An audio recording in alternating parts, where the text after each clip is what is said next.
ሰላም ጤና ይስጥልኝ የጤና ላይፍ ቤተሰቦች። ልጆቻችሁ ጡት በሚጠቡበት ወቅት ግንባራቸው ወይንም ጀርባቸው በላብ ተጠምቆ አይታችሁ ተጨንቃችሁ ታውቃላችሁ? ልጄ ምን ሆኖ ነው ህመም ይሆን ብላችሁ ጠይቃችሁ ታውቃላችሁ? ይህ ሁኔታ ለምን ይከሰታል? የግድ የጤና ችግር መኖር ያሳያል ወይንስ ተፈጥሯዊ ነው? ዛሬ ህፃናት ጡት ሲጠቡ ለምን እንደሚያልባቸውና መቼ ነው ወደ ህክምና መሄድ ያለብን የሚሉትን ነጥቦች በምሳሌዎች አስደግፈን በዝርዝር እንመለከታለን። ለቻናላችን አዲስ ከሆናችሁ ደግሞ ሳብስክራይብ በማድረግ የቤተሰባችን አባል እንድትሆኑ እንጋብዛችኋለን። እንግዲህ መጀመሪያ የምንመለከተው ጡት መጥባት ለህፃናት ስራ ነው ወይንስ አይደለም የሚለውን በዚሁ አጋጣሚ መመለስ እፈልጋለሁኝ። ብዙ እናቶች ጡት መጥባት ቀላል ስራ ይመስላቸዋል። ነገር ግን ለትንሹ ህፃን ይህ ትልቅ አካላዊ ጥረት የሚጠይቅ ስራ ነው። ለምሳሌ አንድ ትልቅ ሰው ለረጅም ሰዓት ስፖርት ሲሰራ እንደሚያልበው ሁሉ ህፃናትን ጡት ለመጥባት መንጋጋቸውንና የፊት ጡንቻዎቻቸውን በከፍተኛ ሁኔታ ይጠቀማሉ። ወተት ከጡት ውስጥ ለማውጣት የሚያደርጉት መምጠጥ ወይም ሳኪንግ ከፍተኛ ጉልበት ይጨርሳል። በዚህ ከፍተኛ ጥረት ምክንያት የሰውነታቸው ሙቀት ይጨምራል። ያ ደግሞ በላብ መልክ ይወጣል ማለት ነው። በተለይ ደግሞ አዲስ የተወለዱ ህፃናት መጥባት ገና ስለሚለማመዱ ጥረቱ ይበልጥ ይከብዳቸዋል ማለት ነው። ሌላኛው የቆዳ ለቆዳ ንክኪና የሙቀት ልውውጥ ሲኖር ነው። በምታጠቡበት ወቅት የእናንተ የሰውነት ሙቀት በቀጥታ ወደ ህፃኑ ይተላለፋል።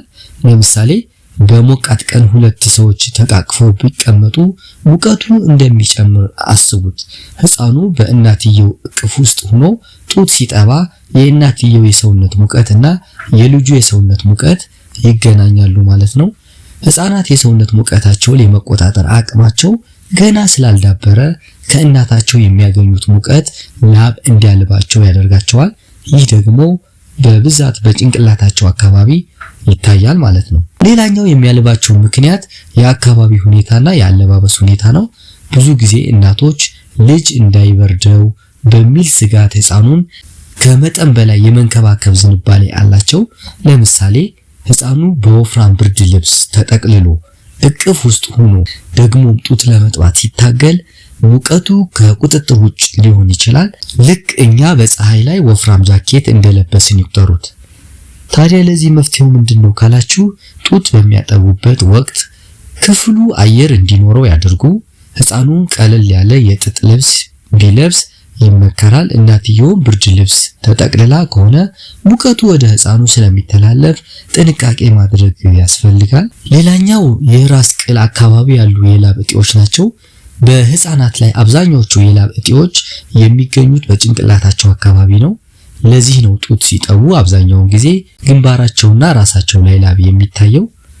ስጋት ሊሆኑ የሚችሉ ምልክቶች መቼ ወደ ዶክተር መሄድ አለብን የሚሉትን ደግሞ አሁን ስንመለከት ላብ ሁል ጊዜ ተፈጥሯዊ ላይሆን ይችላል። አንዳንድ ጊዜ የልብ ህመም ወይንም ሌላ የጤና ችግር ምልክት ሊሆን ይችላል ማለት ነው። እንግዲህ ምልክቶቹን በዝርዝር ስንመለከት የመጀመሪያው የትንፋሽ መቆራረጥ ነው። ህፃኑ ጡት ሲጠባ የሚያቃስት ወይንም ትንፋሽ የሚያጥረው ከሆነ። ሁለተኛ ከመጠን በላይ ድካም ነው። መጥባት አቅቶ ቶሎ የሚደክመው እና እንቅልፍ የሚለው ከሆነ። ሶስተኛ የቆዳ ቀለም መቀየር ነው። በሚጠባበት ወቅት በከንፈሩ ወይንም በጥፍሮቹ ዙሪያ ወደ ሰማያዊነት የሚያደላ ቀለም ካያችሁ። አራተኛ ክብደት አለመጨመር። ህፃኑ በቂ ወተት እያገኘ ላብ ከፍተኛ ሆኖ ክብደቱ የማይጨምር ከሆነ። አምስተኛው ትኩሳት ነው። ላቡ ከትኩሳት ጋር ከመጣ ኢንፌክሽን ሊሆን ይችላል። እነዚህ ምልክቶች ካሉ ላቡ ተፈጥሯዊ ስላልሆነ በአስቸኳይ የህክምና ወይም የህፃናት ሐኪም ማማከር ያስፈልጋል ማለት ነው። በአጠቃላይ ግን ህፃናት ጡት ሲጠቡ መጠነኛ ላብ መውጣቱ የተለመደ ነው። ነገር ግን ከላይ የጠቀስናቸው አደገኛ ምልክቶች ካሉ ሳይዘገዩ ሐኪም ማማከር አለባችሁ ማለት ነው። የእናንተ ልጅ ጡት ሲጠባ ያልበዋል? ሌላ ያስተዋላችሁት ለውጥ አለ? ሐሳባችሁን ኮሜንት ላይ አጋሩን። ይህ መረጃ ጠቃሚ ሆኖ ካገኛችሁት ለሌሎች እናቶች እንዲደርስ ላይክ እና ሼር ማድረጋችሁን አትርሱ። ተጨማሪ ጠቃሚ የጤና መረጃዎችን ለማግኘት ጤና ቻናልን ሳብስክራይብ ማድረግ እንዳትረሱ። ጤና ለእናንተና ለልጆቻችሁ እንመኛለን።